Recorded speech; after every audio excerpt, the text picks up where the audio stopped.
Good afternoon and welcome back to another video with a guy and other people's projects. Today we are working on a 2010 F-150 5.4 4x4 and we have a sponsorship from MaxSpeedingRods, your gateway to performance driving since 2006 or something like that anyway. This is actually my buddy's truck. Hey everybody, meet Chase. How's it going? Chase has volunteered to be the guinea pig for these upper control arms. MaxSpeedingRods sent him over, asked to do an unboxing and an installation and maybe a little tiny review video. That is what we're gonna do on his truck because my truck still needs an engine. Donate now. Let's open these up. All right. Oh yeah. Nice and shiny. Very shiny. Won't be that way for long. So they're pretty hefty. Polyurethane bushings looks like. And ball joints. Hefty duty ball joint. Looks like they are sealed, so no grease zerk if that suits your fancy. I actually like the lifetime grease because you never have to touch it again. Looks like you got. Oh yeah. So there's some grease zerks for the polyurethane bushings. Probably keep them from squeaking. There's your grease zerks. We'll put those in later as well. Boom. Left and right. So initial thoughts. I got some pretty big hand. Well, I know my wrists are small, but my hands are big. That's a pretty hefty duty piece of metal here. It's got a little bit of gusseting there for some extra help. Overall, these look pretty dang beefy. You got some space from the bushing to the poly bushing there, probably just so that it can move around without seizing. Not bad. The welds look way better than the typical China stuff, but we're not dealing with the typical stuff right now. So for comparison's sake, which one did I grab? Oh, hey, I even grabbed the right side one. So for comparison's sake, this is the new guy. This is the old one right here. Little piece of thin, flat metal. Nothing is wrong with that. This is a Ford stock or Ford-like stock upper control arm. Bushings are shot. It's time for him to change them, so this actually works out good. But this is very thin. Like this is about the thickness of my pinky. You got your ball joint. Fantastic for stock driving, but if you want to play or do anything or lift it, these I think are going to be swell. Because how lifted are you? 2-inch up front, and then it's technically a 1-inch spacer in back, but I have other leaf springs that lifted it more than that. So 2 up front and something in the back. Yep. Looks good. Minus the rust. Yeah. All right, so we just picked the truck up and this gives me a different point of view here. So we'll show this better when we do this side. But as you can see, at full droop, which we are right now with the truck in the air, so your coil bucket or your control arm's actually resting on your coil bucket right now, which means that's the bump stop. Again, this is 2.5 or 2 inches lift, 2 inches lifted. So stock height, you probably wouldn't do that, but I mean, everybody enjoys lifting their vehicles. So you got a couple contact points here. Your brake line, it's actually resting on the brake line too. So we're gonna see if these control arms and ball joint from MaxSpeedingRods fixes that. Stay tuned. We're gonna go ahead and install the drivers, see what tools we need. We'll come back, we'll show you how we do it on the passenger side. All right, we got the driver side on. We're gonna show you how to do the passenger side now that we whittled out what tools we do and don't need, and we figured out how to do it. That's important. Keep in mind, we're still not telling you how to do it. We're just showing you how we did it and how it worked for us. We are not authorized, trained, certified, anything in how to do this. We just do it because it's fun and that's what we do. Follow at your own risk. But quick comparison on the two control arms. So this is drivers. Keep in mind they're backwards, they're not the same. Look at how much beefier these MaxSpeedingRods ones are. Oh yeah. Yeah. Not that these ever broke, but I don't think these will ever break, if that makes any sense whatsoever. Chase here is going to give you a rundown of the tools we used, and if he remembers where we used them. All right, so we got 1 3/16. These are going to be, I think, also for your lower control arm, but it also should be for your bottom bolt going through your strut. 1/16 should be the other side of that. Your 24, I believe, is going to be for, I can't remember if we use that for the ball joint. I think that might be for the upper ball joint. And then might have been the lower too. Lower, which we did not end up taking off, so that might not matter. And then also, more than likely, is the same size for your tie rod, your outer tie rod. 17 is for my top hat hardware because it's lifted, so it is not the factory hardware that came with the leveling kit, so it might be different if yours is stock. And then the 13 is for the nut holding the CV axle in through the hub. Mine are 19-inch lug nuts, or 19-inch, good grief, 19mm lug nuts. And that's just a 140 foot-pound torque stick, which you may or may not have. Don't need it. Use a torque wrench if you ain't got one of those. Yep. And obviously hand tools, but makes it easier when you can use a impact if you have one. And then our leverage tools and hammer for breaking ball joints and tie rods loose. NICs. Yeah, I think that's the majority of what we got. And then we got this wrench here for installing the, once you get the upper control arm back in there, you'll need the wrench to hold the bolt and while you're tightening the nut. And that's a 27 millimeter. Sweet. We also used a floor jack. So as you guys have yelled at me in the past, I now do things the way you guys say they're supposed to happen, which doesn't happen every time you guys open your mouths, but this one, you guys were actually right. So before you tighten the control arm bushing bolts, we wanted to set it down, the truck down at ride height, so that the control arms were resting in a relaxed state rather than being twisted up or down when you're at ride height. So we use a jack to do that. You can do it with the tire on, but that's going to be a lot harder, but you'll see. We're going to show you how to do all that right now. Before we do that though, we'll give you a little comparison of what things look like on the driver's versus passenger. So this is the stock or stock replacement upper control arm. You can see it's fairly tight with my 2-inch level kit on here. Which means anytime you hit a bump and the body goes airborne and the tire goes down, you're making contact with the coil bucket. Yep. And your ball joint's at a pretty harsh or severe angle, which, like you said, it's not factory, not designed to be that way, but it's more fun to have it leveled. We are on a 2-inch lift, so. Yep. So, but obviously it'll be a little harder wear and tear on your ball joints that way. I'll show you what the driver's side looks like real quick. Oh yeah. So as you can see, not a ton more room, but definitely more. I can get all my knuckle through there too. A lot more room around the back side here. And then definitely more room between your coil spring and the inside. And we'll show you when we get the other one out, but they changed the angle of the perch that the ball joint sits in. So it's still probably not a factory angle. It's ideal, but it's definitely not as bad of an angle. We did have this on the lift at full droop, and we were not making contact with the coil bucket, so pretty sweet, and it looks good. Don't think the sweet MaxSpeedingRods sticker is going to stay very long here in South Dakota, but there we go. Ooh, that's actually kind of cool.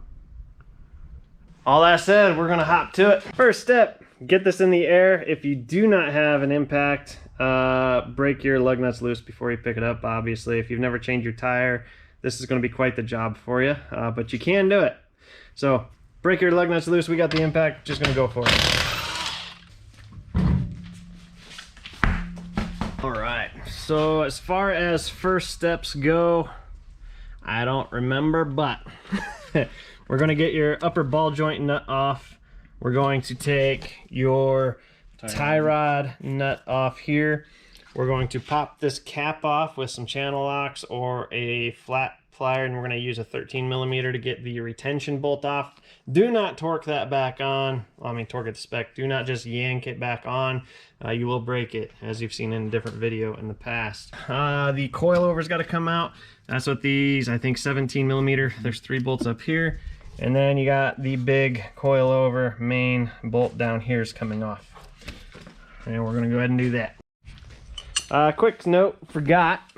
We also used a 21mm, 22mm wrenches and a correlating sockets. So this is a 21mm socket and this is a 22mm socket. So we also use those. So we're going to slap a 22 onto the tie rod. Well, that's a lovely face, by the way. Yeah, just for the camera. And I'll see if that'll come out.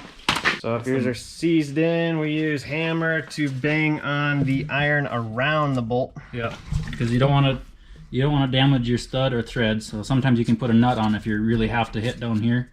But I'll try to hit on this casting, and the shock of it should pop it loose.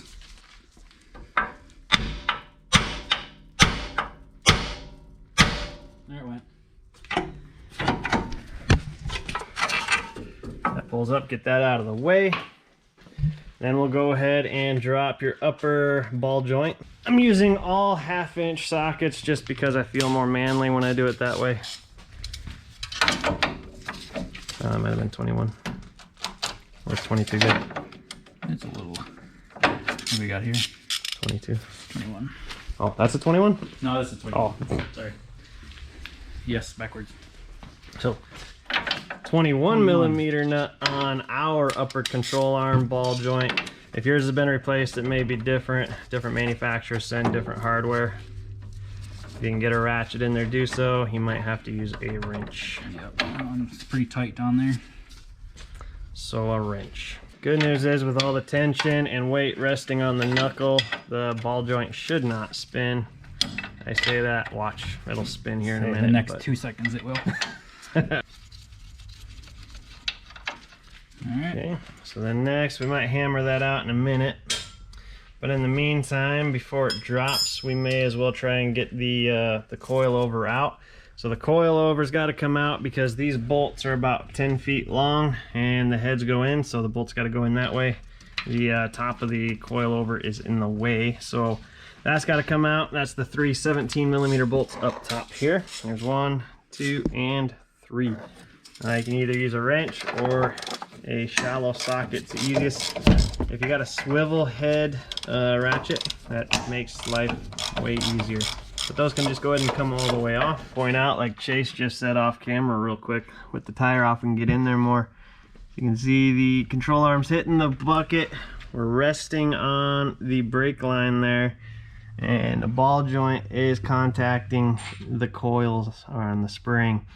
So again, this is not a stock setup. He's got 2 inches of lift up front, which throws everything off, but these new control arms eliminate all those touch points and give you a little bit more room to, you know, not do metal on metal, which where I work is a bad thing. So we're solving problems with the MaxSpeedingRods upper control arms. All right, so this cap, behind that cap is a little 13mm nut that holds your CV axle in place if you're a 4-wheel drive. We're just trying to get behind there with a flat head without popping a hole in the cap. And so it's usually like a pry and tap motion like he's doing. If that don't work, grab a pair of adjustable pliers and do the wiggle, wiggle, wiggle. Oops. There we go. And little tiny 13mm nut keeps your CV axle from sliding around. We are done with the screwdriver. We could actually put that away, but for now, just put it. We're not taking the CV axle out. We're just getting it kind of so that this can fall forward. Range of motion. Now we're gonna go for the coilover mounting bolt on the bottom there. This is where your 1 1/16 inch comes into place, as well as your 1 13/16. 1 3/16. 1 3/16. You got the long one, so I'll just hold it.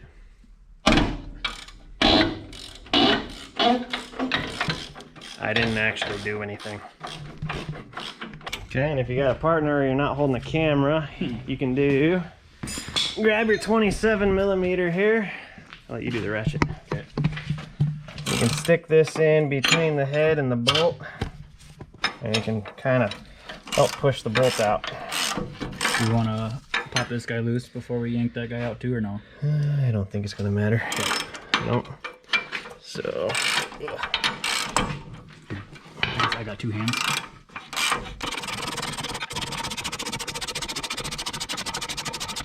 almost 1.5 miles long. So now he's just grabbing a pry bar, wiggle that coil over just like so. Coilover is now almost free. So now we're gonna pop this guy loose. We're gonna hammer on the cast iron, try and shock load it loose, and then we'll be able to struggle with the next step. All right, got your mechanic safety glasses on. Safety squints.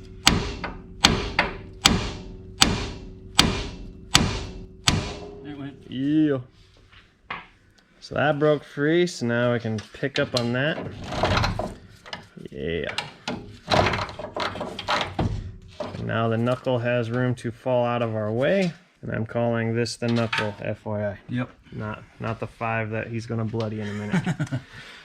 All right, so now to get this out, if you have a stock size coilover, at this point you can kind of shove it up, twist it out and pull it out. However, this is 2 inches taller, so we're gonna have to use pry bars and stress the bushings just a little bit so that we can, you know, make everything work. And of course they fell out up top, so oh no, it's still in there up top. Well, we're gonna see if he can manhandle it right here, because that's kind of fun. I'm a short guy, so this is gonna be fun too. All right. Let's see here.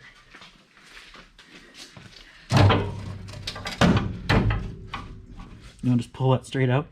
I don't think it really hit, will it? I'll put the camera down and I'll help. Okay.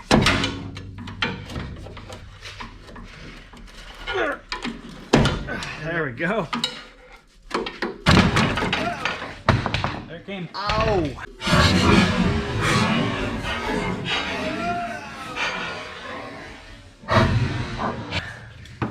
I might not have a nipple no more though. No! Some minor casualties. That might have been the smart part where you leave 1 or 2 nuts on top. So it doesn't fall down. What he said. But now we're free. But hey, that's an afterthought. That's why we don't tell you how to do things. Alright, so now that that's out, this side's way faster than the other. Now we just got to get the nut on this side and the bolt in there, and we're going to slide those bolts out, and then we can put the new control arm in already. We're getting there. So we got 21mm ratchet on the inside with a socket and a 21mm box wrench on the nut side over here. And I'm just gonna take those all the way out. That looks kind of funny, to be honest. The tension of the other nut to rotate it back faster, and you know, a few less turns. Smart stuff. And we just go on to the next side. Play with your vacuum lines.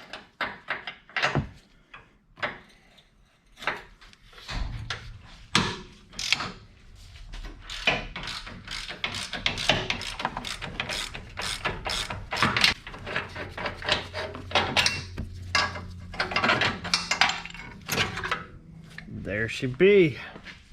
Kind of compare them over here against the new one. Now that we got the same side to compare with. So if I try to attempt to lay these on the ground, both vertically, you can kind of see that this face has a little bit more angle on the new one, on the MaxSpeedingRods one. Or so it would appear anyhow. At least if I'm attempting to hold it straight, but I think that'll help with your ball joint angle for that severe angle with the lift on it. We're gonna find out. Yeah. So the other thing to note is on the new ones, it does come with grease zerks for the poly bushings. That is going to be way easier to install now. The driver's side, we did break one. I happen to have a kit, so I was able to put a different one in. But we'll go ahead and put those in and see if we can't not break them. You do want them. They are a 90-degree grease zerk. You do want them pointed out by the time you're done, or you'll never be able to get to them again.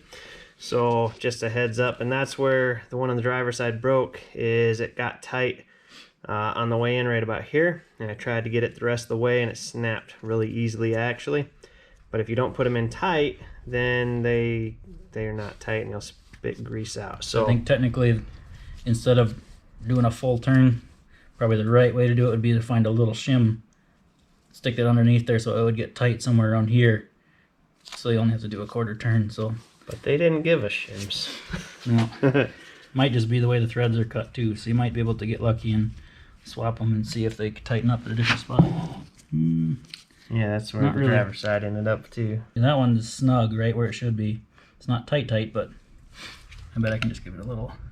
Yeah, but you want to be able to get to it later when it's installed too. So it might almost be worth just seeing if we have a little washer or something to throw under there. I do not. I just threw all that stuff away yesterday. But we can run to Ace. Want to go to Ace? I don't care. It's almost just a tiniest little shim just to get it tight, so like there. We're going to run to Ace real quick, see if we can get some little tiny shims, see if we can not break this side. Because if we do break this side, I'm out of 90 grease zerks, and we got to go to O'Reilly's, which is... So a side note, their threads are cut really nice for the grease zerk. Because even when we broke it off in there, I was able to put an easy out in there, and I didn't even have to get the drill out. I just was waiting to find the handle for it, and I stuck it in, and I was able to spin it out by hand. So their threads are cut nice. That's one side note. Nicest grease zerk threads I've ever seen. They just don't quite line up the way you want it to go with the zerk. Oh, and that could even be the way these are casted too. If it was the grease zerk was straight, it wouldn't even matter. None of that would even be a conversation. But all right, went to Ace. We got these little neoprene washers, and we're gonna try that out. They were about 27 cents each for that little teeny weeny piece of neoprene. Chase is gonna thread that on, and we'll thread it in place and see if we can not break a grease zerk on this side. So it's kind of snug there, but the hopeful thought is that it'll take up that rubber before it pulls threads off. Yeah, and that's when we broke the one on the other side, and that worked. So, well, I said neoprene, they're rubber, like Chase just said. That'll hold tension on it, so it's tight, and yet we didn't break the threads off. Bingo. We got them both pointed straight out towards the ball joint. That's where we want them. Let's put it in. Okay, so new bolts, not new bolts, old bolts. There is a lot of debate on this of whether you want to put anti-seize on where the bushings ride. These will be moving all the time, so you shouldn't need it. And a lot of people say anti-seize or grease will collect dirt. I like to anti-seize it, so do as you wish. That is where I live.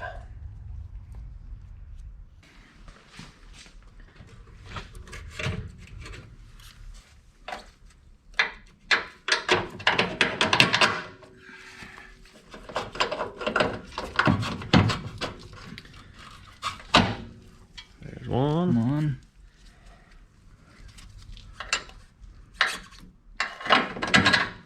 Two. I like to take the anti-seize, put it on the threads. These look like aluminum. Don't know, don't care. I like anti-seize.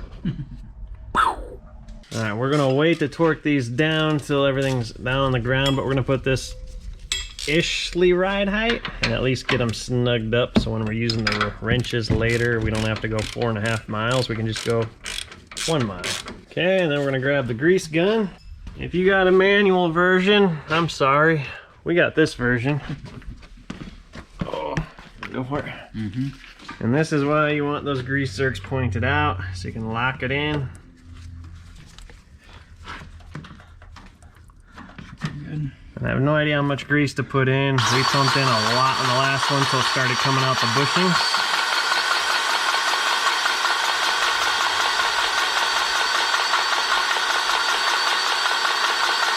There it is. So as you can see, it's kind of coming out the bushing right there on the edge between the metal and the red bushing. It's red grease, so it's kind of hard to tell, but it's there. We promise.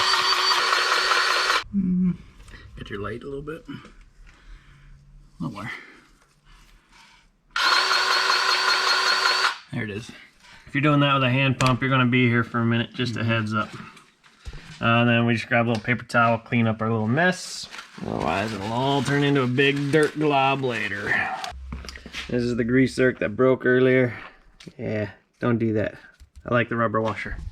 Alright, so now the fun part, getting the coilover back in. The other side took 2 of us. This probably no exception. So we'll put you guys up here again where you probably can't see.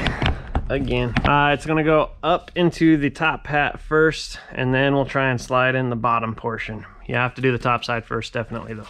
Orientation of the bolts. This only fits in technically one way. You got two towards the back, one towards the front. You can see with the lift, obviously I'm inversing that, but that's how they get the puck to fit on there. So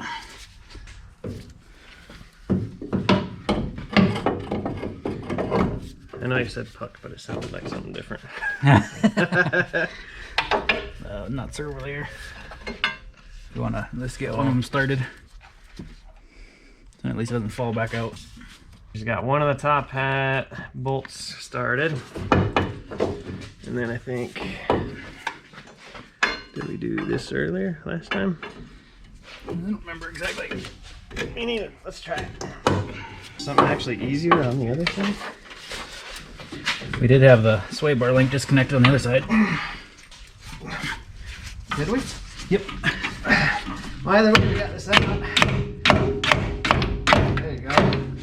There you go. Something like a little hammer action. There. We're in. Yee. More sneeze.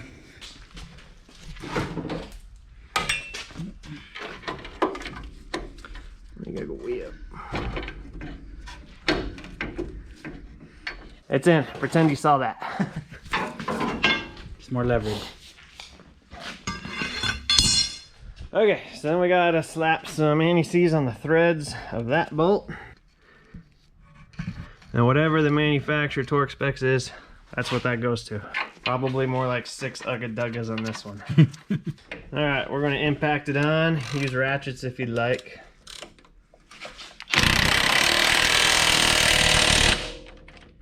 That's probably about 4 foot-pounds more than manufacturer required, but that's okay. Just 4. Just 4. Alright, so then you can do your top hat bolts now. So if this was 6 ugga-duggas, these are 1 ugga-duggas.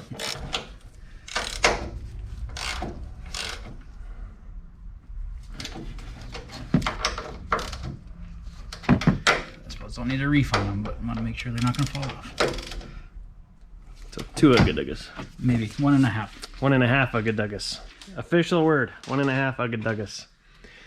Okay, get that up out of the way. Now we can start connecting things back in place. I think the smart thing to do would actually be to put the upper ball joint back in and line it up. The CV axle, when you pull this up, that should fall into place. You might have to do a little wiggle action. And then we can get the tie rod. So once you get the CV back in, it might actually be beneficial to put that retaining nut on before you get too carried away on everything else. I think you got it. And that's that little 13mm. Just to keep it from sliding out. That is the smallest nut on the entire project. Alright, so this one you may have to aim the ball joint stud just a little bit to get it in. It's very stiff at first. Ooh, pinch finger. Well, I'm gonna try and clean that a little bit, but that's alright. But yeah, these are very stiff. Aim it. You don't want it perfectly in line because it won't go in. You just want it to go in. Once you get it started in the hole, you can use the knuckle to help maneuver. Right there.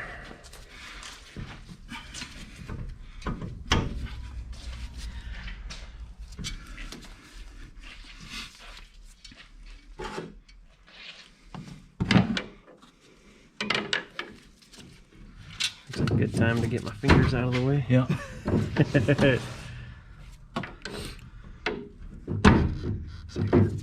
Close. It's probably getting caught on this little lip down here.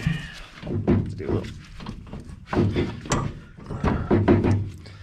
Oh, there's a couple threads so Chase can hold it. I'll go lolly around and look for the. There it is. Ah. Okay, we're gonna need like 2 more threads. That's enough for the washer. I'm going for the big breaker bar. Okay, we got 1 thread. There we go. All right, hold that. You don't want to start reefing on this nut until you get like a few threads in there, but if you can at least get it started. And I'll hold it. Okay. Tighten it up. Try a 22. There we go.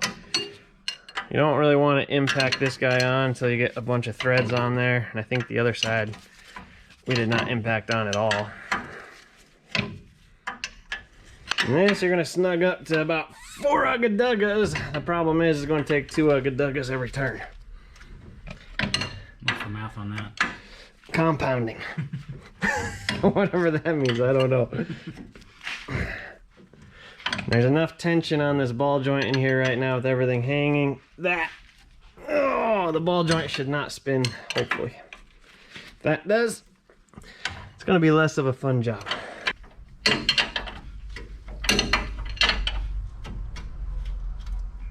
Where's your other 2? The other 2 ugga-duggas. Okay, so at this point, everything's hooked back up.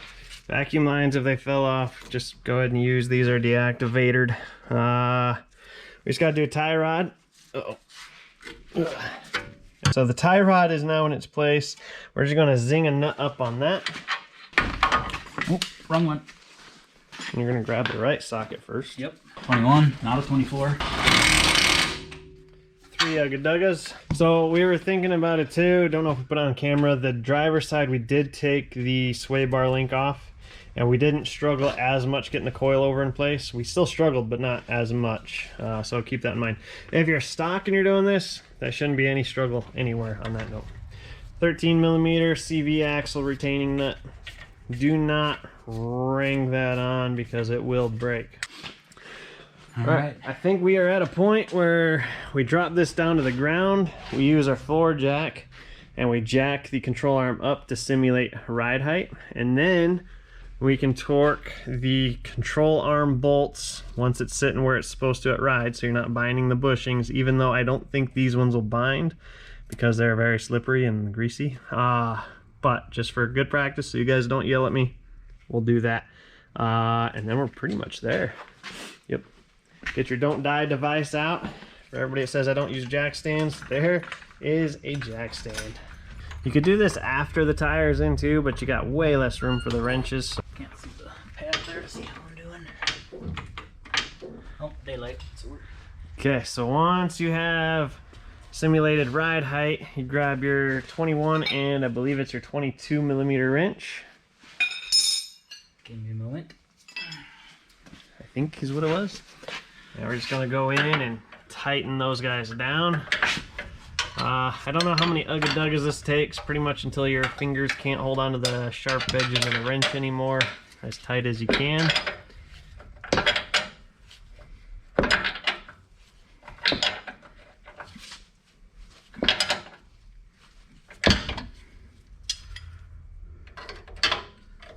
If you're a weakling, you're gonna have to go tighter than tight as you can. Just keep that in mind. Is that a comment at me? Nope.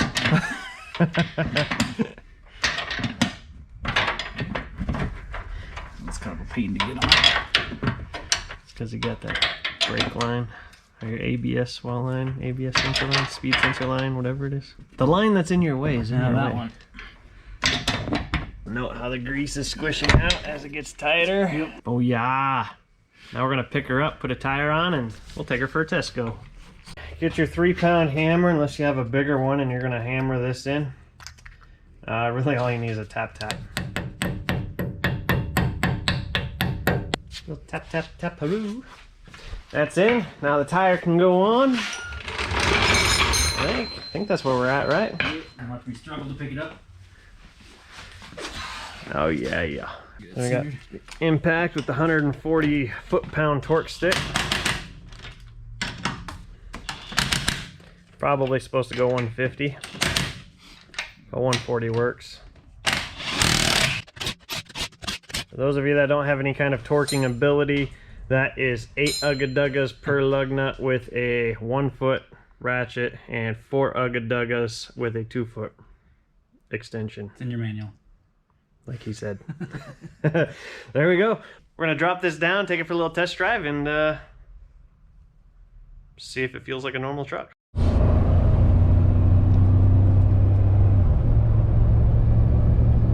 Alright, so we're cruising on the freeway. It's icy, it's snowy, it's fun. It's a wintry wonderland over here. Everything seems in place, everything seems good. Any thoughts on your new upper control arms and bushings and ball joints? Seems good so far. Ride's smooth, it's quiet so far. Minus the other noises my truck makes, but no suspension creaks or anything. enough grease in there, should keep those at bay. And again, if you're a stock truck, these are a great upgrade. They are way beefy. They're like that compared to the thin, narrow stock ones. Nothing wrong with doing these. If you need ball joints or bushings and you're doing a whole control arm, I would put these in, no problem, in a heartbeat. They are linked down below. Thanks MaxSpeedingRods for the donation in exchange for the video. Appreciate doing business. Hopefully we can do more. You're probably not going to notice a lot of difference when you put these on. Just like right now, we can't really tell a whole lot of difference unless your other ones are so toast that you shouldn't be driving in the first place. So where these will really shine is when you're playing around. You got the little lift kit like this one does. They are not contacting the coils at ride height, which the other ones were. So this is good. Good upgrade. Easy to, well, mediocre to do. If it's not a rusty northern Minnesota truck like mine was, it should be better for you. So we took the drive and now everything is settled into place. This is ride height. She looks amazing. Looks beautiful. The ball joint is almost straight on, so it's a little crooked, but that's okay. Like, everything is nice. You probably didn't hear any of me with the engine down there. All right, thanks for watching another video with a guy and his projects. That was a, what was it, 2010? Yep, F-150. Four-wheel drive, yep. Lariat. New upper control arms. We just took the test drive. Everything's settled in and it looks really good, way better than the stock ones. There's more spacing between the coil bucket, the coils, and the control arm, which is awesome. Ball joint looks like a much better alignment. Again, he has 2 inches of lift on the front end, so I believe the ad they sent me said 0 to, do you remember? 0 to 2 inches? I think it was 0 to 2. 0 to 2 inches is what those are good for, and it does look good, so way better. It is a bit of a struggle if you do have spacers on the coilovers.